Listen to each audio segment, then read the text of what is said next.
जी तो फ्रेंड्स अस्सलाम वालेकुम, welcome back to my channel. कैसे हैं जी आप सब? उम्मीद करती हूँ सभी अच्छे होंगे और हंसते और मुस्कुराते होंगे। तो आज का जो मेरा व्लॉग है बहुत ही रैंडम सा व्लॉग है।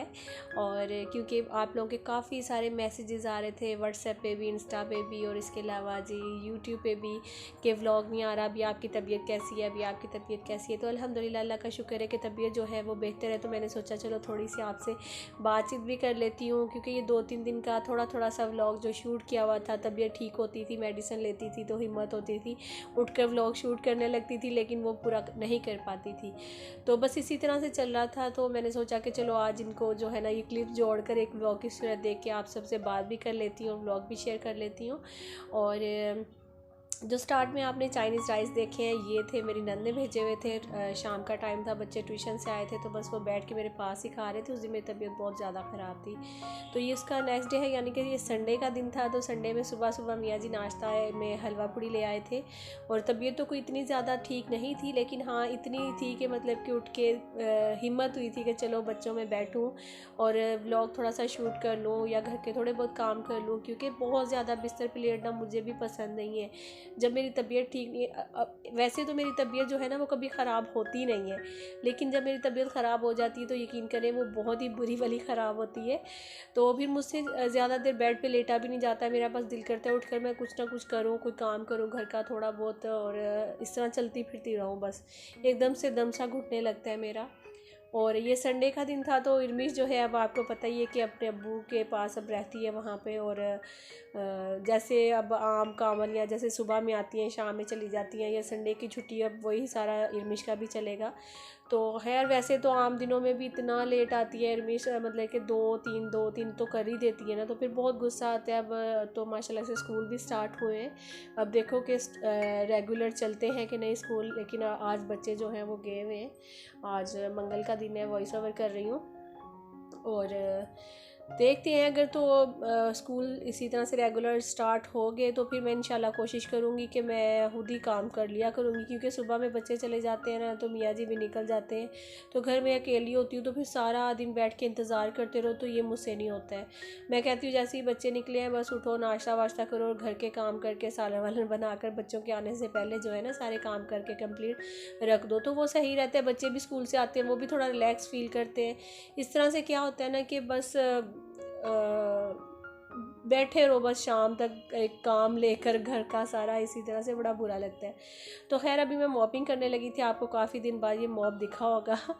तो ये असल में मॉप तो बहुत ज़बरदस्त है, बहुत अच्छा है, लेकिन क्या है ना कि इसके साथ उन्होंने जो ये मॉप का जो पैड होता है ना ये सिर्फ एक ही दिया है। तो वो मुझे बहुत ज़्यादा इसका दुख हो रहा था। बाकी जो ये मॉप बकेट है बहुत ज़बरदस्त है और मॉपिंग भी बहुत अच्छी होती है, इससे ऐसा नहीं है कि मॉपिंग अच्छी नहीं होती है। मैं जब कर रही थी तो हालांकि मेरा व्लॉग जो है ना शूट करने का मन नहीं था, आपको दिख रहा होगा कि एक हाथ में मैंने कैमरा पकड़ा हुआ है, एक हाथ में मॉप पकड़ा हुआ है। लेकिन क्या है कि कभी कभी आपका यानी कि जो व्यूवर्स होते हैं और जो हम यूट्यूबर्स होते हैं, जो व्लॉगर्स होते हैं, उनका और हमारा एक रिलेशनशिप हो जाता है। ना चाहते हुए भी कभी कभी दिल करता है आपसे बात करने का, आपसे मिलने का। तो बस यही एक तरीका होता है, एक बहाना होता है कि अपनी थोड़ी बहुत रूटीन शेयर कर लिया, आपसे गपशप कर लिया, आपके कमेंट्स आ जाते हैं, उनका रिप्लाई करना, ये वो, इसमें भी थोड़ा सा टाइम अच्छा गुजर जाता है।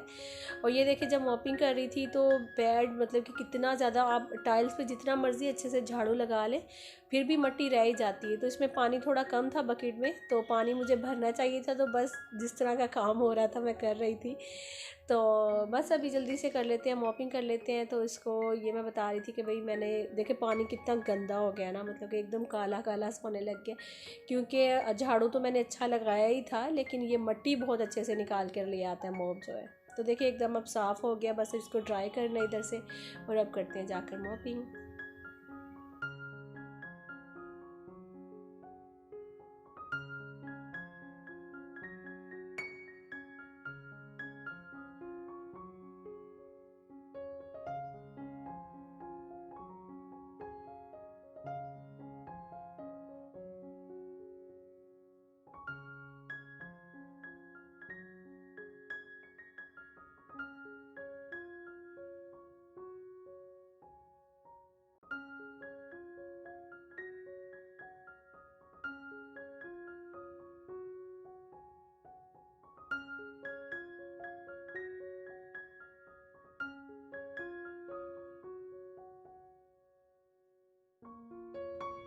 और घर का सारा काम कर लेने के बाद अभी शाम का टाइम था, तो आज खाने में थोड़ा स्पेशल जो है, स्पेशल तो नहीं कहूँगी, वही बिरयानी। जैसा कि आप सबको पता ही है, बच्चे जो है ना वो कह रहे थे कि मामा आज बिरयानी बना लो, और साथ में गाजर का हलवा। और बिरयानी मैंने बना ली थी, अभी दम पे थी, तो मियाँ जी को मैं कह रही थी कि आप इसको मिक्स कर दें थोड़ा सा, और साथ में जो मैं भुनाई की तरफ ही है अभी जो गाजर का हलवा है। और गाजर का हलवा जो है ना आज मैंने बड़े ही अनोखे तरीके से बनाया है। और वो ये है कि मैंने, क्योंकि काम करके भी थकी हुई थी, कुछ तबीयत भी इतनी ज़्यादा बेहतर नहीं थी कि इतनी मेहनत करती, तो मैंने बच्चों को बोला कि आप मुझे गाजरें छील दो, थोड़ी सी पड़ी हुई हैं, क्योंकि बच्चे कह रहे थे बनाओ कि स्पेशली मैं बना नहीं थी गाजर का हलवा, वरना फिर मैं थोड़ा ज़्यादा बनाती जो कि चल जाता थोड़े दिन। और बच्चों ने फिर कहा, तो मैंने कहा कि अच्छा आप गाजरें छील कर दे दो मुझे। तो मैं क्या करती हूँ कि इसी तरह से उसको मोटा मोटा सा कट करके मैंने पानी डाल के इसी तरह ऊपर रख दिया। मैंने उसको कद्दूकश नहीं किया था गाजरों को।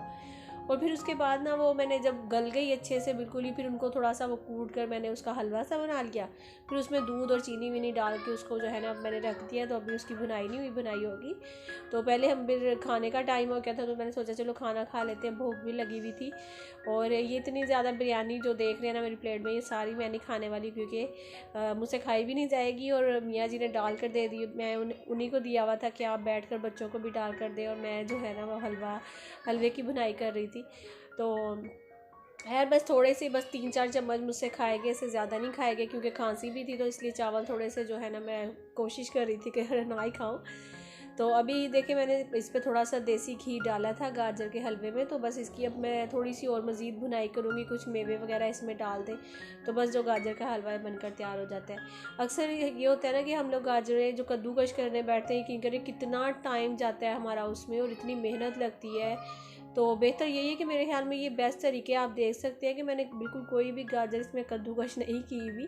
इसी तरह से मैं नेक्स्ट टाइम बनाऊंगी, अगर आप लोग कहेंगे तो फिर मैं ज़रूर जो है ना वो इसी तरीके से बनाऊंगी, और आप सबके साथ जो है ना पूरा इसका तरीका वो शेयर करूंगी अगर आप कहेंगे तो।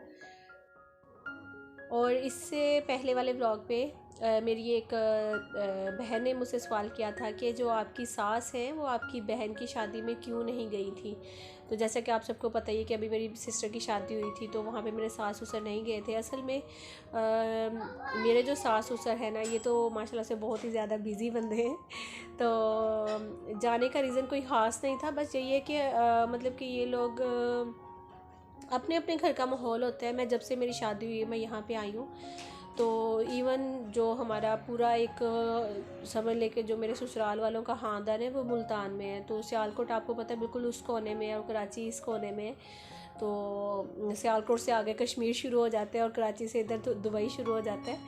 तो कहने का मतलब यही है कि ये लोग मुल्तान बीच में सेंटर में है, तो मुल्तान भी बहुत कम जाते हैं जो मेरे सास ससुर हैं। मतलब कि उस टाइम जाते हैं, अल्लाह ना करे मुल्तान अगर किसी की डेथ हो जाती है, तो फिर उस टाइम भी मतलब कि मेरे अगर ससुर जी जा रहे हैं तो सासू माँ नहीं जाती है, अगर सासू माँ जाती है तो ससुर जी नहीं जाते हैं। तो इस तरह से होता है, कोई ख़ास रीज़न नहीं है इनका ना जाने का। बस यही है कि बस आपको पता ही है जो ससुर जी हैं वो चेयरमैन भी हैं, तो थोड़ा सा उनका सियासत से थोड़ा ताल्लुक़ है, तो वो बहुत ज़्यादा बिज़ी रहते हैं, हर वक्त ही रश लगा रहता है नीचे ना।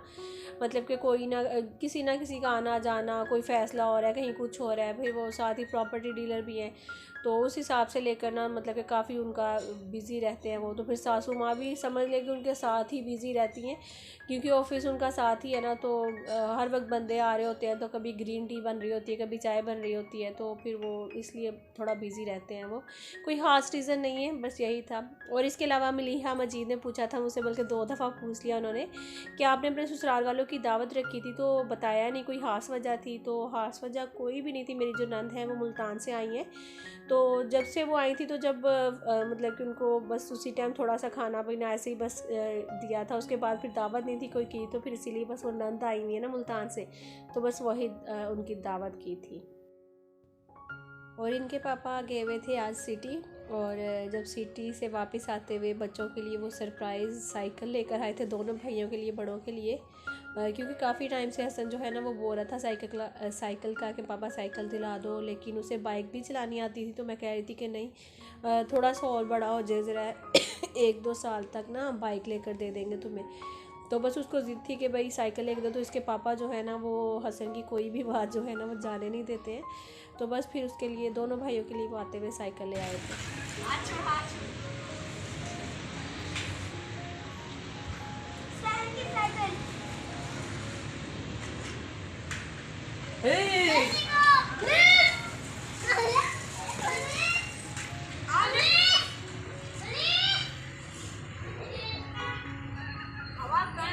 अभी हवा फरमानी है, देखो आगे वाले टाइम हवा।